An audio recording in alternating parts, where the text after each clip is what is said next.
the Sora One Sci-Fi Podcast.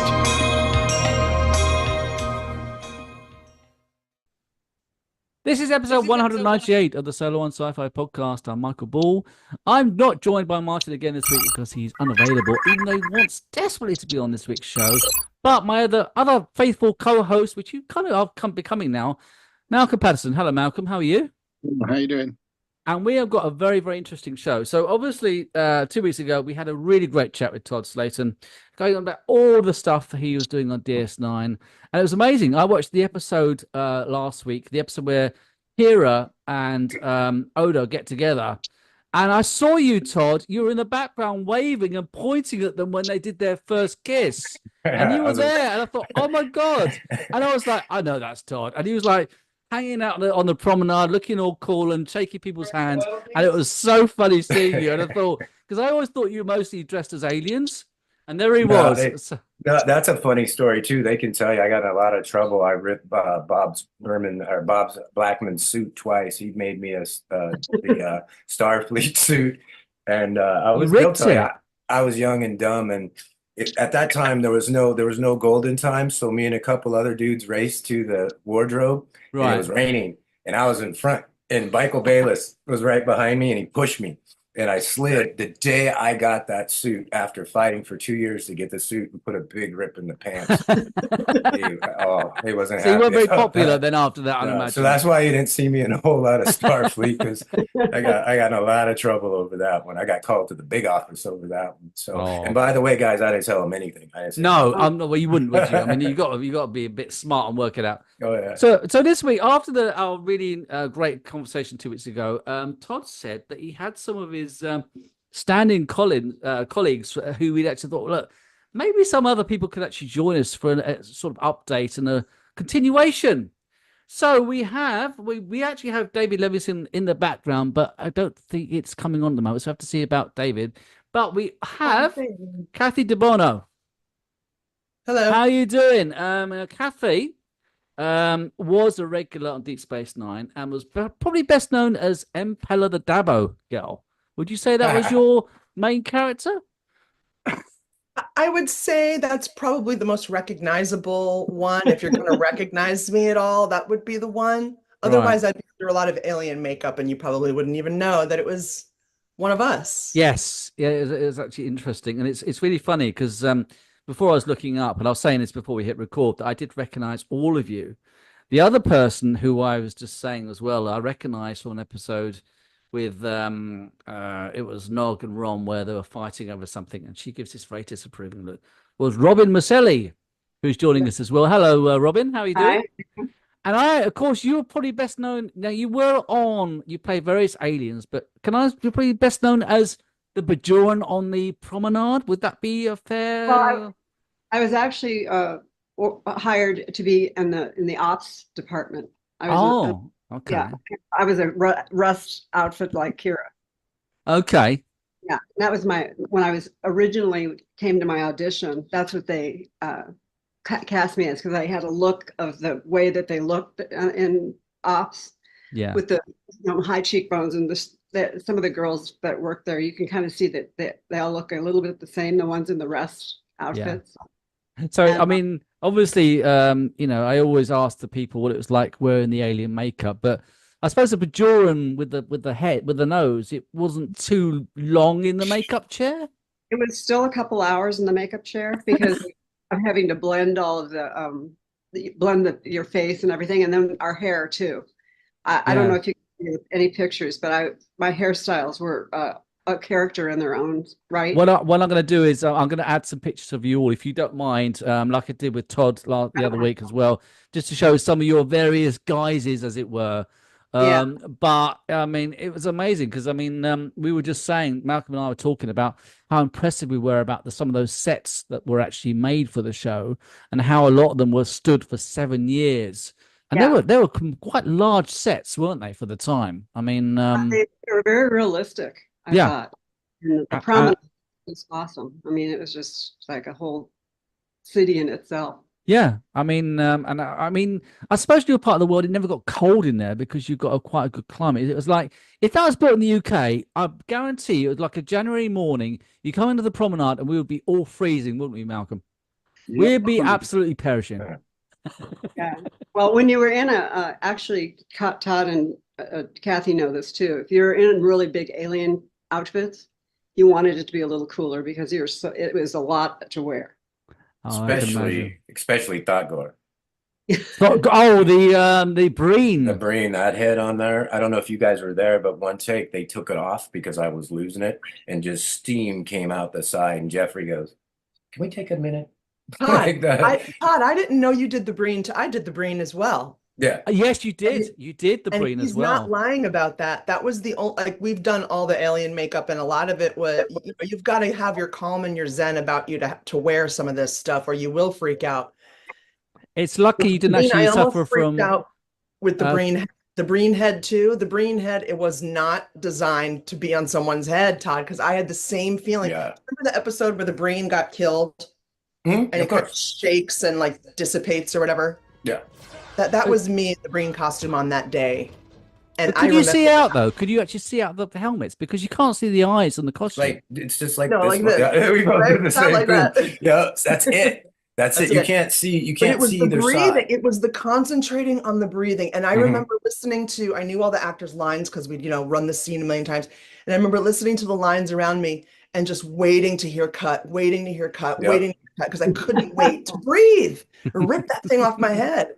So it's lucky you didn't sort of suffer from claustrophobia or anything like that. I can imagine it's a bit like you know what I mean. You can't. I personally wouldn't wear a full head, but Michael Westmore, who did the makeup. Michael Westmore, yeah, he was fantastic. I did anything else where there were pieces, all kinds of pieces, but they had to be kind of open because he put me in a head one time, and I'm just like, no. But he liked me, so he kept creating different kinds of looks for me, which was great.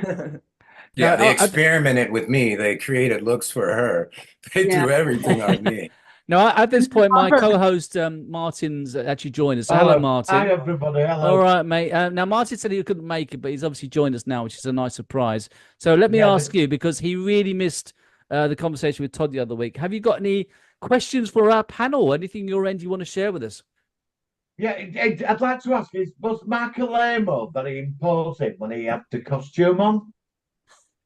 But he was incredible when he. I think he was the greatest Star Trek. Michael Westmore. No, Marcolemo. Oh, I see. Yeah. Gold Ducat. Well, I hung out with Mark a lot outside of work.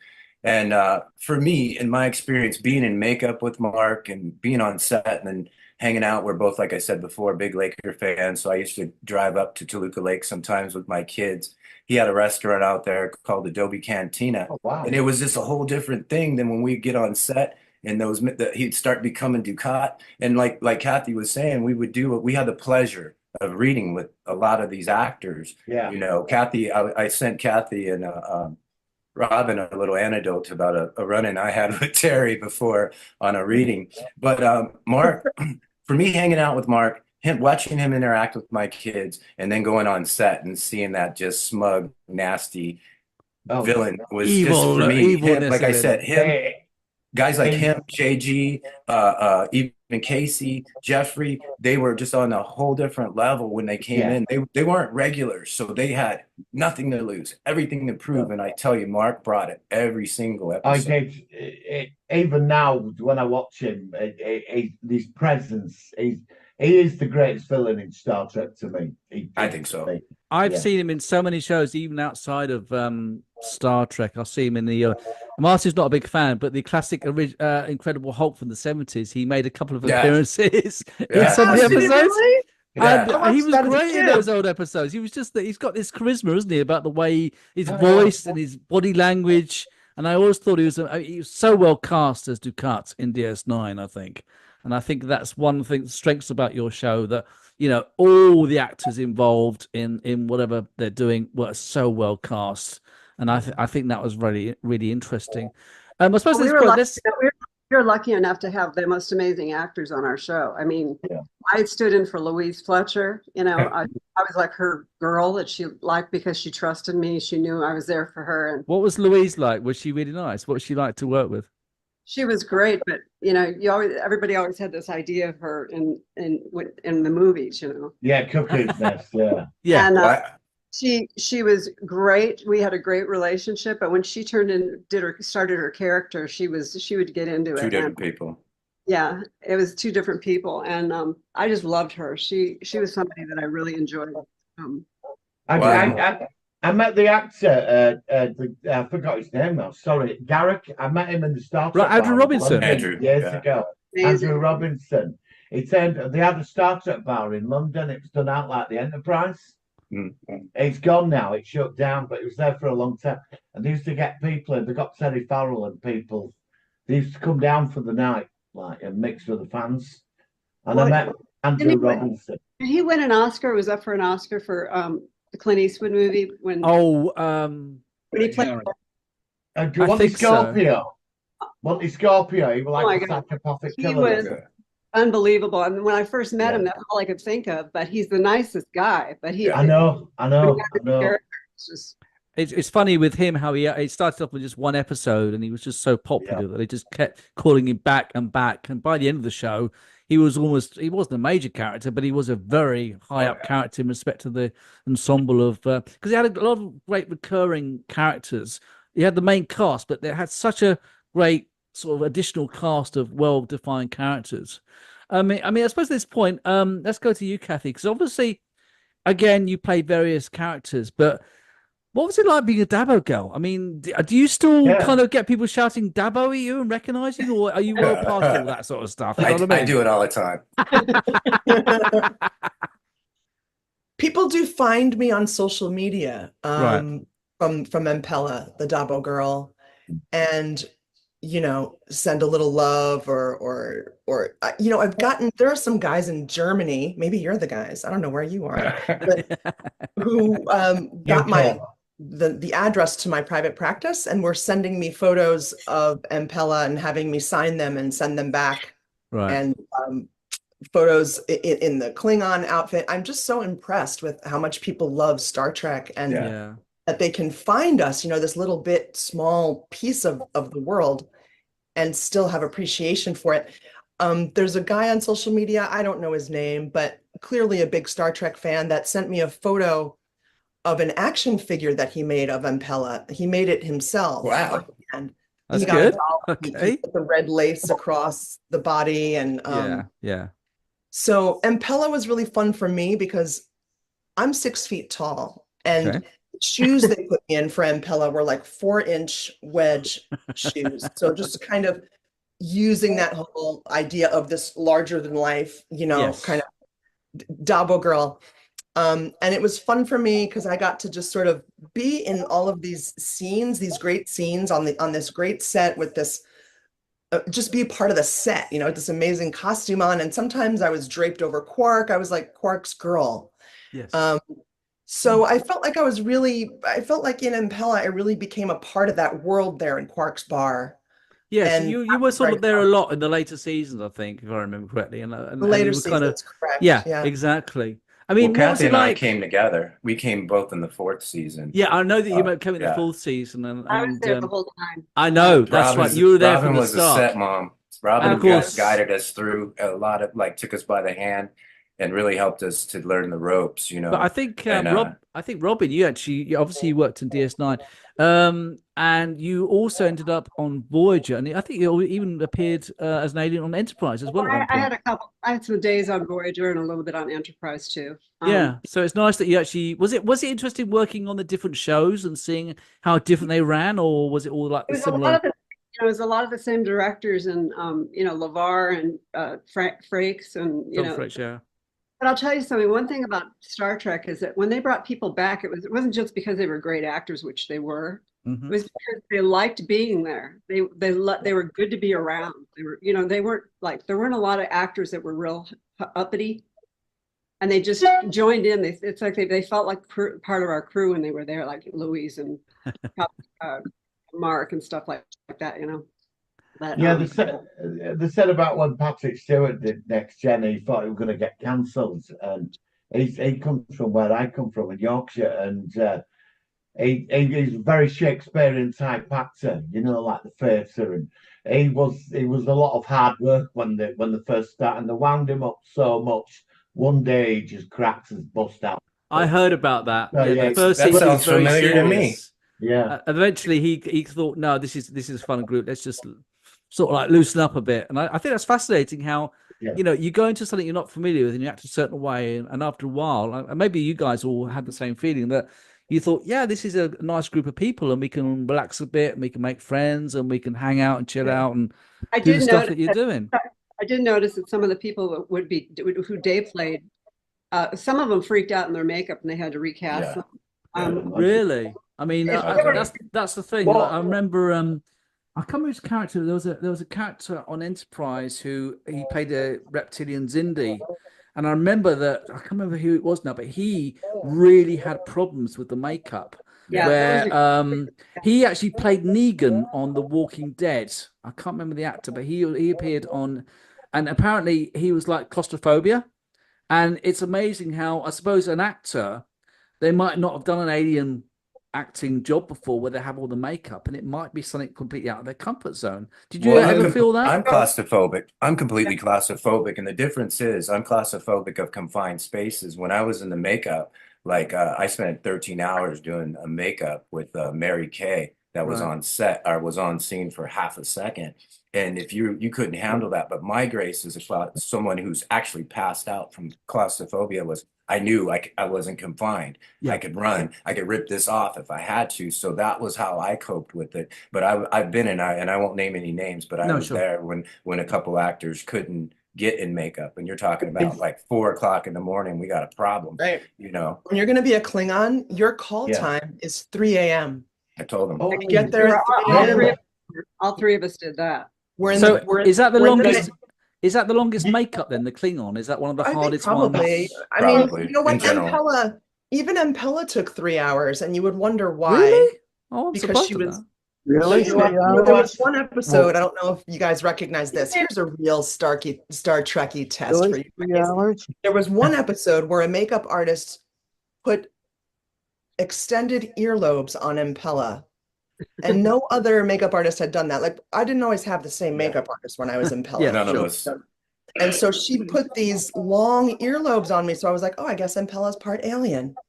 And then poof, they were gone the next time. But the hair that they did on Impella is what took a really long time. And sometimes there were artists that really took the time to do Impella's makeup in such detail. Like they would put some lace designs on my face and glue it to the face. And there was one episode, well, there probably was more than one, but the one that I know of where Deep Space won an Emmy for makeup. Right. That particular episode was one where Impella had really specific, like, lace across her face, and they did it different every time. But the Klingon makeup, yes, it took 4 hours. So you were there at 3 a.m. The crew didn't even get there till 7 a.m. So the crew calls at 7 a.m. You've already been there for I could see Kathy didn't watch my last podcast. When they all came in 4 hours, and you got this like outfit on that weighs, I don't know, how much would you say those outfits weighed, the Klingon outfits? 15 pounds up top. At least, I'd say maybe 20. I mean, with the wig, the wig itself was like 4 pounds. So what was the most uncomfortable outfit? What was the most uncomfortable outfit that you all wore? Oh, the Breen. The Breen was the worst one? No, the Jemadar. How long were you on the set for with all that? The actors didn't come until later, and the staff. You could be on the set with that stuff on for 16 hours. Right. 16 hours. But for that me, was a day we loved because we got paid well on a day like that. Exactly. Right. Kathy, you walk real slow to the makeup chair. Yeah. You're like, I'm already a dead zombie. We could, you guys, those Klingon outfits, this is all coming back to me now. They're so big and stiff that we could sit up like this and just fall asleep in them. Yep. I had to like, And the outfit would just hold you up. Well, I think for me, one of the experiences, I don't know if they had the experience of doing the what's the one with the Catch Yourself White? It's the That's Jemadar. Jemadar. Well, okay, my first time doing the Jemadar, like Kathy Oh said. wow, were you a Jemadar? Oh, I done them all. But what for me, I wasn't used to, like we talked about the claustrophobia. Okay, that's one thing. Now they put this pump on your side, and it's an actual like 9-volt battery pump, and it goes through your neck. Well, for them to get it, it's too big of a hassle. And if you turn it off when they need you, it's a problem. So the whole time that thing's going, and no one but you can hear it. No one, and it's on, you feel it, and you hear it. So for me, the first day of doing that was like a 16-hour day, a golden time day. That night when I got home, my poor ex-wife, I was just tossing and turning because I could not get that. I was hearing it. Yeah, the same sound all day long. We did it the next. Amazing. That's a form of low-key torture. It is. What's that?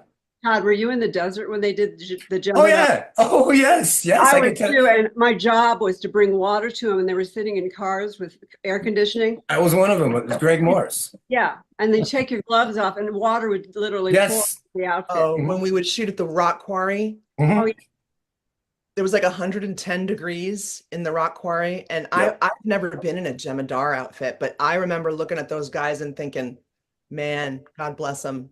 I was photo doubling or body doubling for Terry on that day, so I was in her outfit, which was like a thick spandex Starfleet uniform.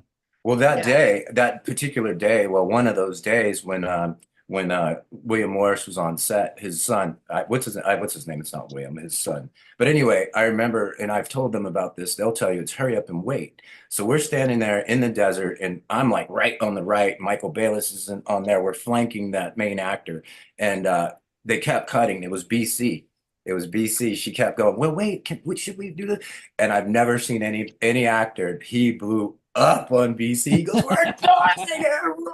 Look at. I kept saying, you've got to put them in the car. You've got to put them in air conditioning in between sets. You know how I was really protective of everybody, and because I saw that they were just literally going down. Robin, we had a couple. Were like the set mom. Well, I cared a lot about the background, that they were treated well. I mean, that's why people like to come back on the show and work. Yeah. Well, right from when I got there, you were like a big sister to me. You stayed that way all these years. I'm just an advocate for people who don't really have.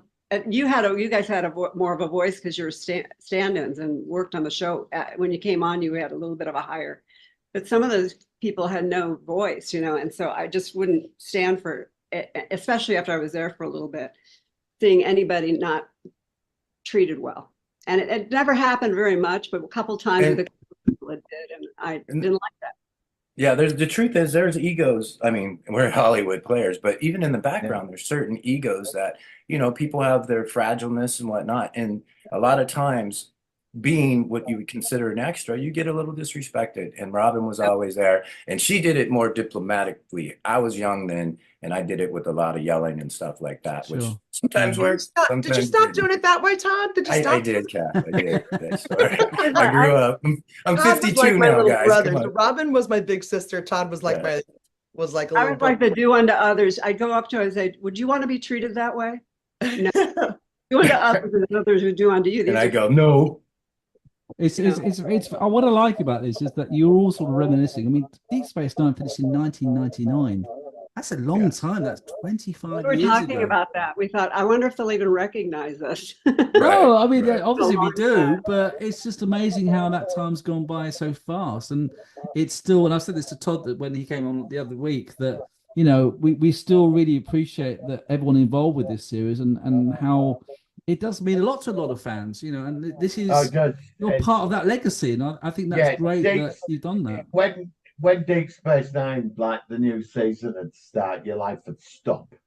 and every week, and then you get the videos and the box set, and you just absorb it over. Seen it so many times. It's the best Star Trek. It's like you feel. I don't know. At that time in my life, it was one of the best times. That 7 years was an amazing time for me. It's so funny because when we were shooting it, it was like every year we were like, are we renewed? Yeah. And because at the time it was very controversial. Yeah, it was. It was at the time. Yeah. Yeah.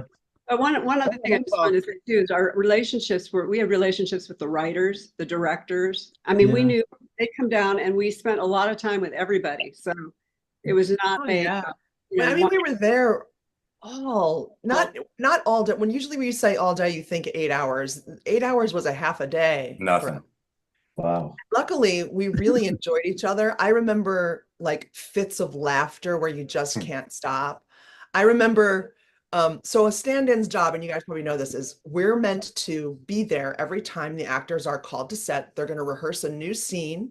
They're going to set up the blocking, which means Terry is going to walk over here. She's going to pick up this thing. She's going to put it down. And all of those moves are very choreographed, right? Yeah. So the stand-ins have to be there to watch their particular actor and take notes and know exactly the moves their actor is going to make. Where are they looking? When are they sitting? When are they doing what?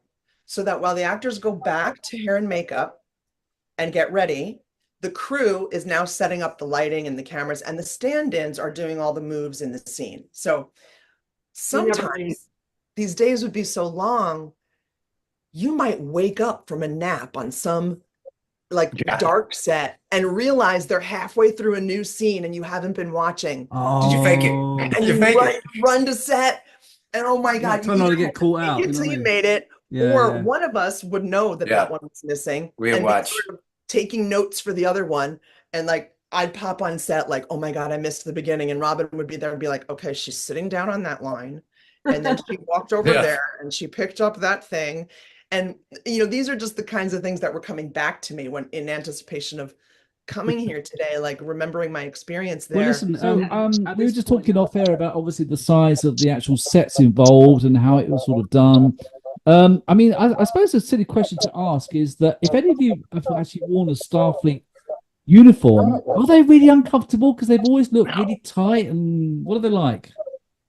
They're the best. They're the easiest ones to wear. I remember they're just a bodysuit. They're just like a one-piece zip up. You zip up the back, and you're good. Get your hair done.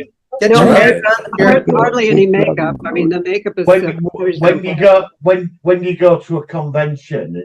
No. I've got friends that are cosplayers that really the best uniform is wear a Star Trek uniform. The little Starfleet badge on those uniforms that we wore. I have one of those. A proper one. Oh wow. Yeah. We'll talk, Kathy. I can eBay them. Can I check? Did you get any? Were they very strict with the phasers and the props? Yeah. At the end yes, they were. They were. Someone gave me that one, but they were pretty strict. Well, do you guys remember the last day of shooting and we came to the set and all the placards were gone and they had taken the Defiant, the big placard off the Defiant and everything. All the producers, that was the day Michael Pillar showed up and Britt Bergman. You remember? Yeah, they were looting the set. They were straight looting the set. I was going to say that. What else I have that I almost forgot? I have 100 scripts, original DS9 scripts from. Me and Dave can take care of that. Yeah, I'm sure. Let's talk because I'm happy to talk about that. I have to tell you a story though. Recently, there was a fan that on one of the other. Hello. And he actually we hear you, Dave. Hello, David. Sorry, David. Go on. Carry on what you're saying first. Go on, Robin. Sure. Anyway, this fan contacted me through. He messaged me on Facebook and he said, hey, I bought this outfit. It was a Romulan outfit that I wore. Okay. And it's the whole, thing here. And then he also sent a bodysuit and he sent the pants. Oh my God. He says, would you like it? He goes, I want you to have it because it has your name in it. He bought it from somebody, when they're selling the memorabilia. He said, I have a lot of memorabilia, but I want you to have this because it's your name. I don't know who this guy is. He lives in Texas. Right. Really nice person. And he's still on my Facebook and stuff, but it just came out of nowhere. And he sent it in a box expecting nothing. And was just so happy for me to have it. That's so awesome. You have your burnt orange Bjorn costume? No, this was a Romulan. Oh. I don't have that. I have little pieces of things, that I got. The big shoulders and stuff. But I mean, the makeups that you wear, did you ever get itchy? Yeah, desperate to scratch and you can't. You just do like this. Yeah. You know what I mean? You get whatever skinny thing you can, like when you're wearing a cast, you stick it in there and scratch it. Well, why do you get told off in case you damage the actual makeup and its look? No, I never did for some reason. And that's it's hard. The glue it was hard to actually damage it because to take it off, we really needed to use a lot of product to actually get it off. Mm-hmm.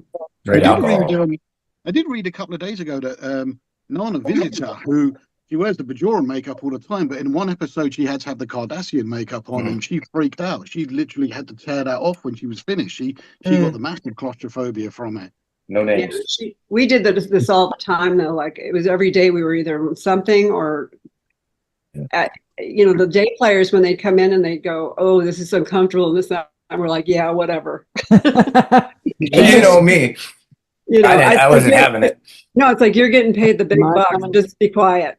No, and Pella's costume and Pella's costume was a body stocking. It was just a stocking. So imagine a stocking you pull onto your leg, and now imagine a one-piece stocking. And I was 25 years old at the time. Right. And Bob Blackman made this costume, obviously, right on my body. Bob Blackman, I know Rob. Yeah, he did some great designs. Yeah. I had to put that bodysuit on completely naked. Okay. When Bob Blackman came in with a piece of chalk, and then he drew over the important parts on my body where a tailor was going to apply that red lace. And was that awkward though when he was doing it? Like, okay. Here Bob is an open gay man. Okay, there we go. I'm an open gay woman. We both felt like the whole sexuality. Okay, yeah, Actually, he was very professional, Bob. I mean, he's funny guy, but he's professional. And the same with me.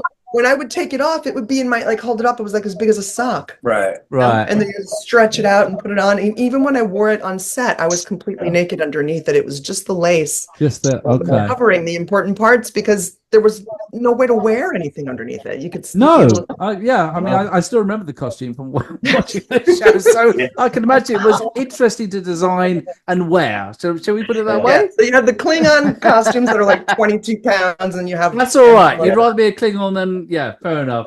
Now, at this point, we can see David in the background. Can David hear us at this point? Or...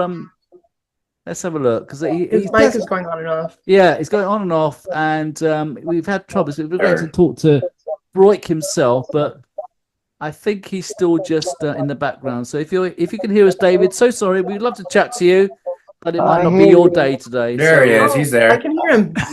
Is he there? Go ahead, Dave. Dave, we're waiting. Hello, David. Can you hear us? Oh, his mic went off again.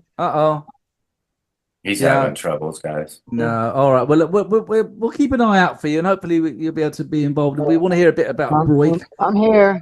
Oh, he doesn't. I'm here. You there?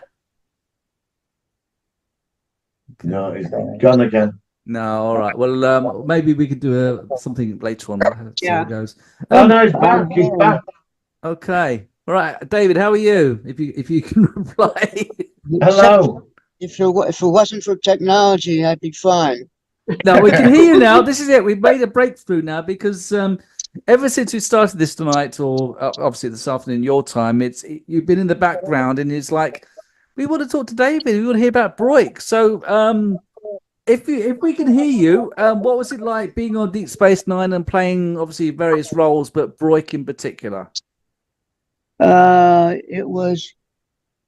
It was great. I just can't imagine doing anything else.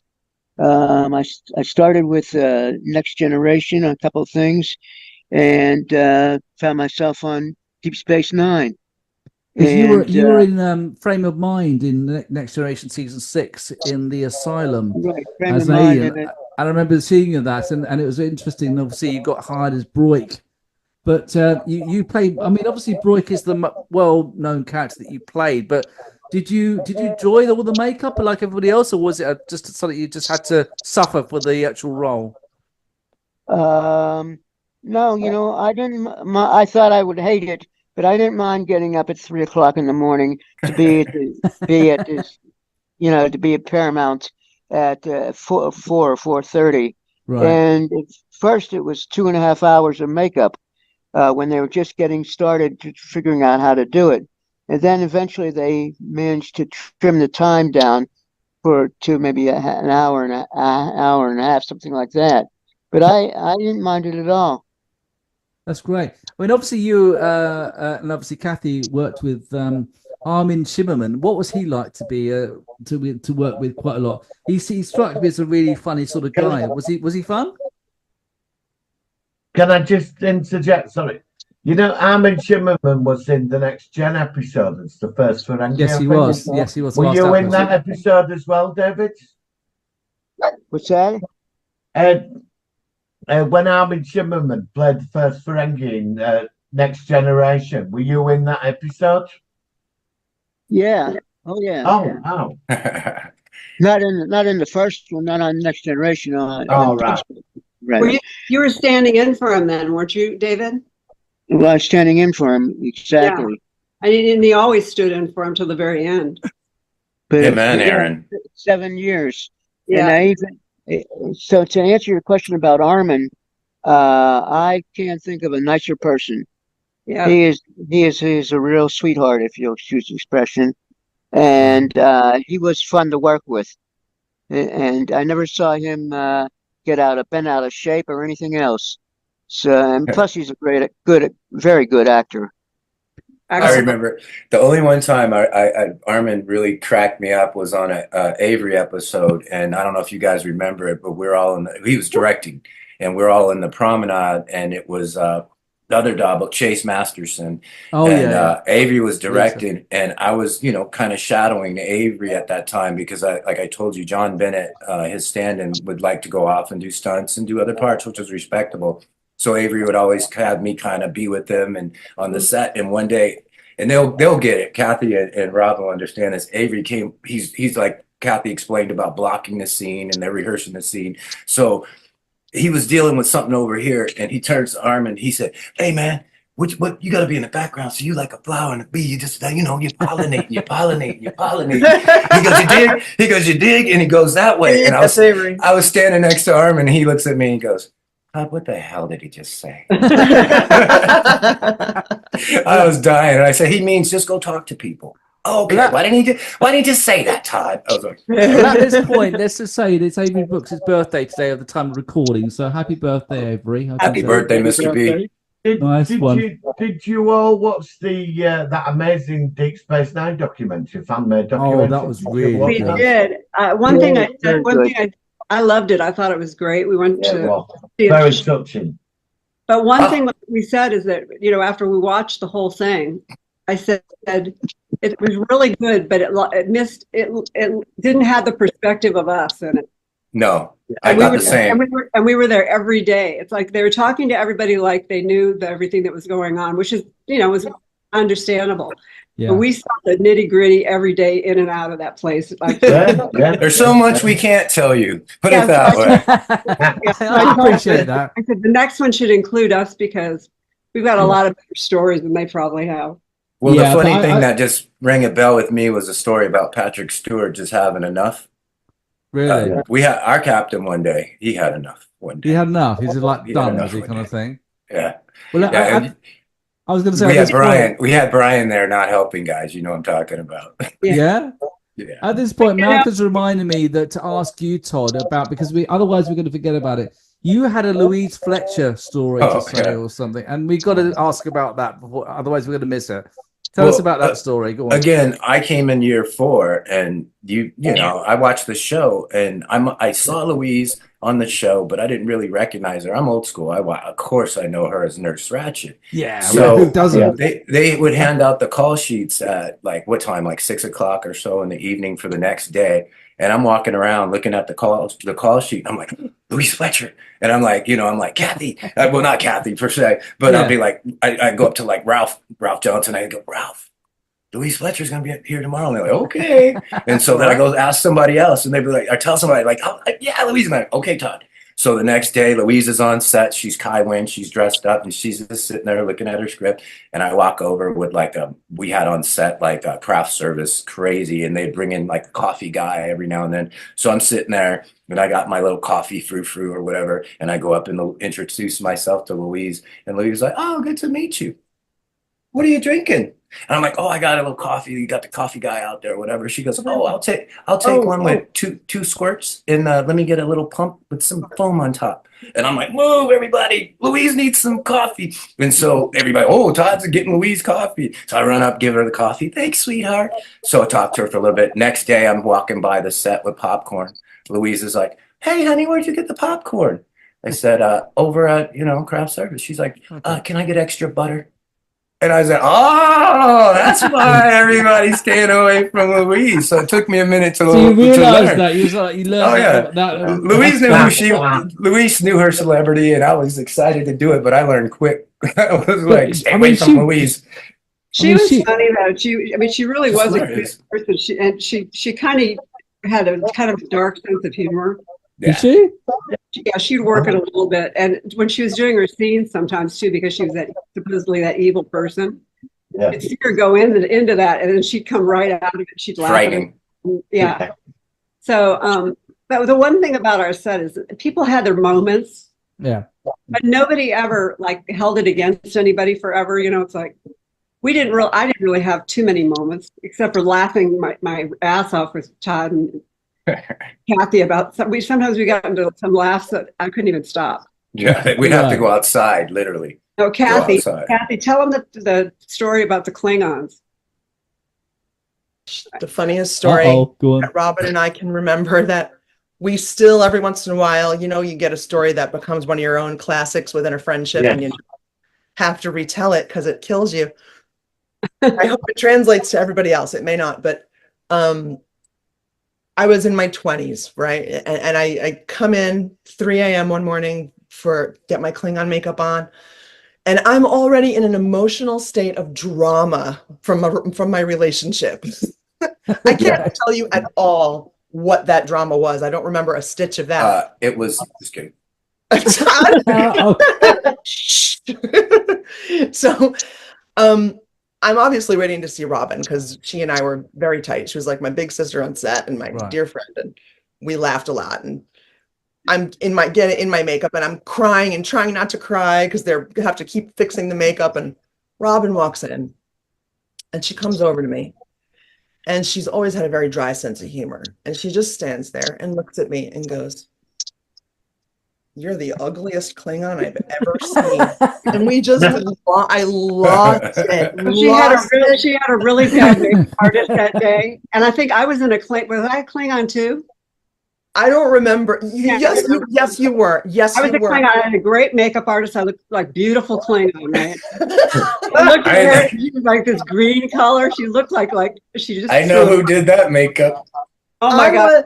We have a photo of it. Can you say, or Todd, or is it something which you're going to keep secret, or what? I don't know. I can guess. I mean, you can tell me if I'm wrong. I don't mind saying. I had this big bulbous nose and the worst hair, and the color was all wrong. And I was just on the edge of emotional. She said that, and I just started crying, laughing. So I couldn't stop laughing. It's the funniest thing I've ever seen because it was so. She was so ugly. Looked like a Shrek Klingon.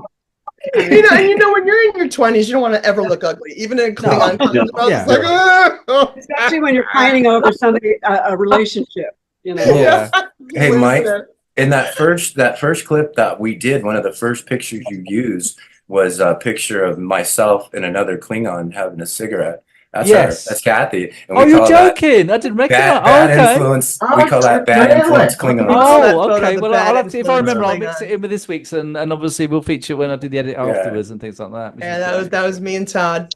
Oh, and she wasn't. I'll be honest. She wasn't. She never smoked. She was just posing. It was a great picture, whatever it was. I was the bad influence. I was the bad influence. Yeah. That's another thing is that we have pictures that nobody has. Right. And obviously you're going to keep those between yourselves, which is probably understandable. But actually, I shared some with Todd.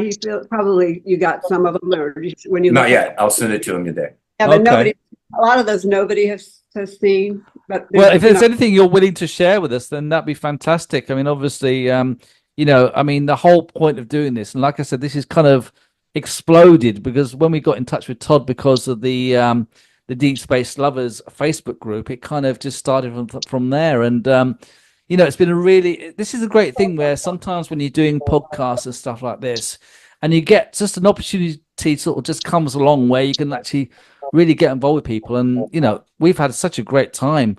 I mean, we're not wrapping up just yet, but I mean, is there any other stories you could think of that you really want to get out there to the What's really neat. I have one. Oh, sorry, Dave. I have one. Go on, David, go on. The show, What he was going to say was just going No, he's back. He's back. David? I think David disappeared, mate. Try again, mate, because it went off again. the show started in January of '93. Yep. And a few weeks later, Cliffhanger, David. Cliffhanger. That's Dave, guys. To That's be Dave. continued. So come back and tune in next week. Hey, so really cool to me is I'm 6'4". Dave's Ferengi size. 6'4". Blimey, I'm Dave- 6'1". Dave's- Okay. Dave's Ferengi size. Kathy's tall, and it was just such an odd couple when me and Dave would go out. So such as we went to Aaron's funeral. And, Yeah. that was- okay. Yeah. and That's it was when I saw you last time, I think. yeah, that's right. But Yeah. it's people look at me and Dave as such the odd couple, and you have no idea how close me and Dave are in both humor and whatnot. I'm way more extroverted, but Dave cracks me up. He's just so reserved. Just the way you His humor click. is Yeah, just that's like, what oh. friendship's about. Some people just Yeah. click, even though they're different. Yeah, that's fair enough. He's the sweetest guy. I mean, Todd is sweet in his own way too. He's a little edgier, but and I love him to death. But David is a sweetheart. He's just like he just loved being at work so much, just like Aaron did. Yeah. Like And what's so fun to remember is that he was like, we all "Oh my got God, along I'm so here! well. I can't wait." I was excited to be there, which is really Yeah, because that I'm whole answering group your of us that question. got to hang out all day was just nothing but fun and love and a good time with each other. I mean, I was very upset because Aaron and Renee they passed away. I think within quite a short time. It wasn't that far apart that they did that. I mean, it's a strange thing when you watch these shows and you think of actors who are no longer with us, but they left such an imprint. And I think that, I mean, I suppose you guys probably don't watch old episodes that often, but it's strange how you feel that they have such a big presence and they're not around anymore, and that's such a sad thing. Go ahead, David. I was going to say, finish up my story. Go on. The show premiered in January of '93, and a few weeks later, the people from Paramount came up to me and said, "You want to be a Ferengi?" I said, "I am." They said, "No, we want you to be a Ferengi at the toy show in New York City." Right. So, Okay. so they got Mike Mills, who's a well-known makeup artist, to go with me to fly to New York City and be at the toy show. Wow, that's brilliant. And it was kind of interesting when I was he made the makeup, did the makeup in our hotel room, but when I had to take a cab and get to the convention site, and when I got out of the cab, everybody's looking at me like something's wrong here. What's wrong with his picture? I can imagine. Some guy comes The up to me and says, mothership has arrived. Yeah.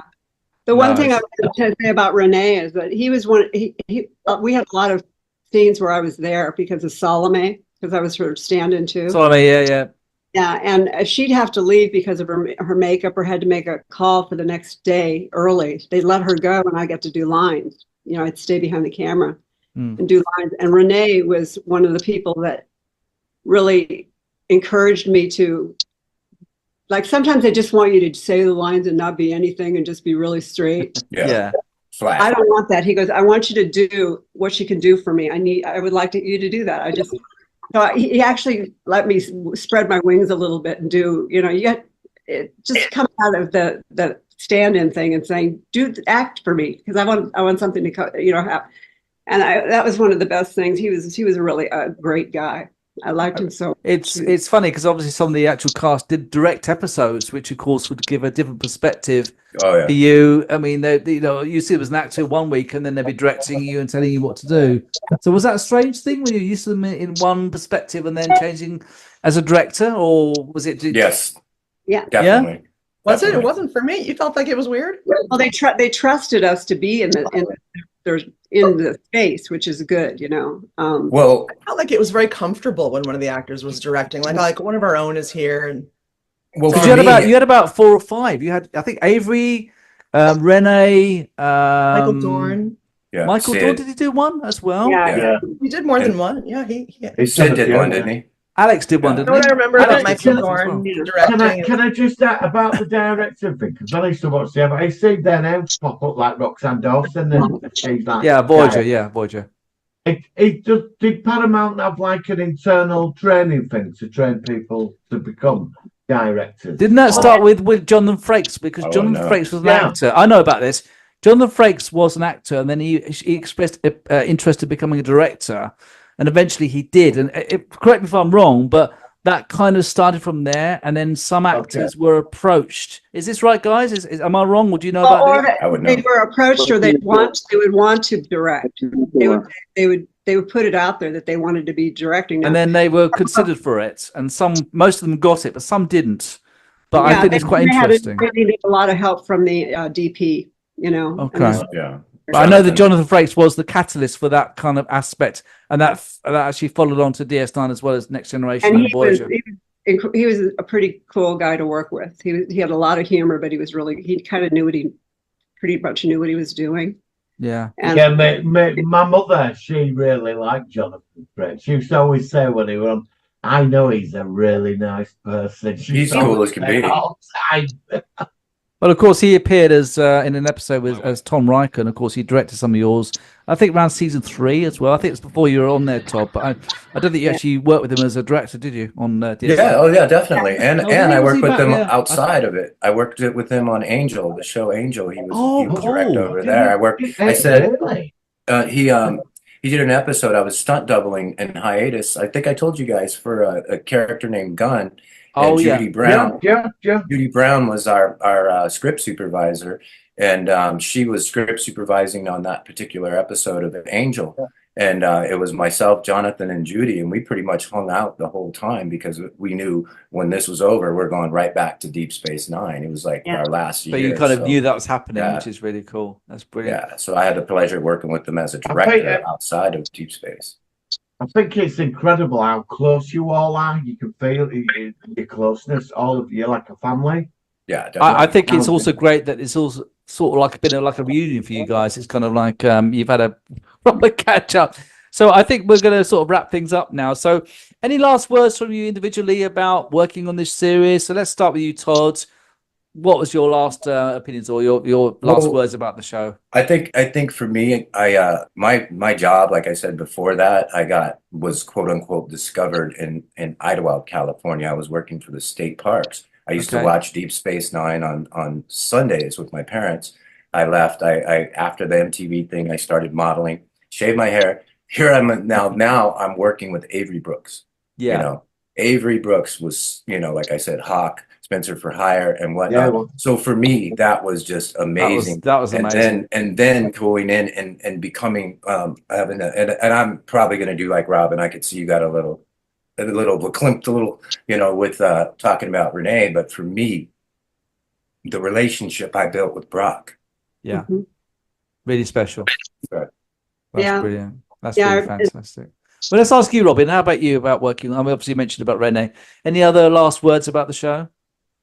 It just was for me, it was a really pretty positive experience. I mean, I met some really great people. I still see some of the people, some of the camera guys and these guys. I haven't seen Todd for a while, but it really is good to see him. And I have a feeling we're going to get together soon. You know it. That's good. That's good. We're gonna take this show on the road. What I loved was I learned so much on that show because I was there, every day, and at the end they let me do voiceovers for the whole last year in the studio. I got to learn how to do voiceovers with some really tough voiceover people that did all. Hard to get in that.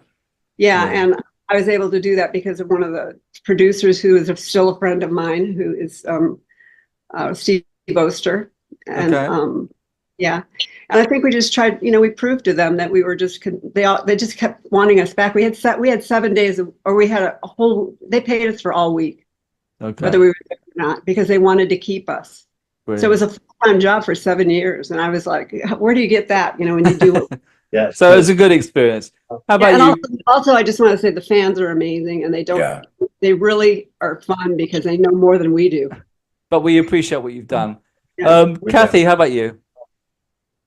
I like Robin. I have to say I had a really positive experience on Deep Space Nine on many levels. I mean, I was brand new to LA when I got here and ended up working on that show. They were looking for a new stand-in photo double for Terry Farrell, and that's how they found me. I was working on the film Romeo and Michelle's high school reunion. Right. And the guy charged with finding a new stand-in for Terry saw me there and, brought me over. And being a brand new young actor in LA, I couldn't have asked for a better job. Right. No better way to learn what it's like to be on a set than to be a stand-in. Yeah. You're just standing there learning literally everything, absorbing it all and becoming. Yeah. We had full access. In particular, like Robin was saying, they really had a mind towards allowing us to spread our wings and grow a little bit. Like by the last season of Deep Space Nine, M. Pellet was speaking. Yes. He wasn't a speaking role until. And you were getting credited by that point. And the last episode, I think I read somewhere as well. Yeah. But I'm really glad. I mean, I'm going to have to rush it because I've only got 1 minute left again with the dreaded Zoom. So let's try and ask David if he's still around. David, any last words about working on DS9? I can't say specifically. The whole experience was just great, and even when they let us read lines, off-camera lines, and they treated us like people, not like cattle. Well, listen, I really appreciate everybody for joining us for this really special episode. It's been a lot of laughs. We'll be releasing this next week on my channel. We've got to do something again like this in the future at some point. So please come back. Thank you all so much. Thank you, Martin. Thank you, Malcolm, as well. So we'll catch you next time on the Solar World Sci-Fi podcast. Thank you all. Live long and prosper. Thank you. Bye-bye. You too. Bye-bye. Bring them back, Q. Now! Or what? What? You'll ravish me? Not ravish, I'm sorry. I might.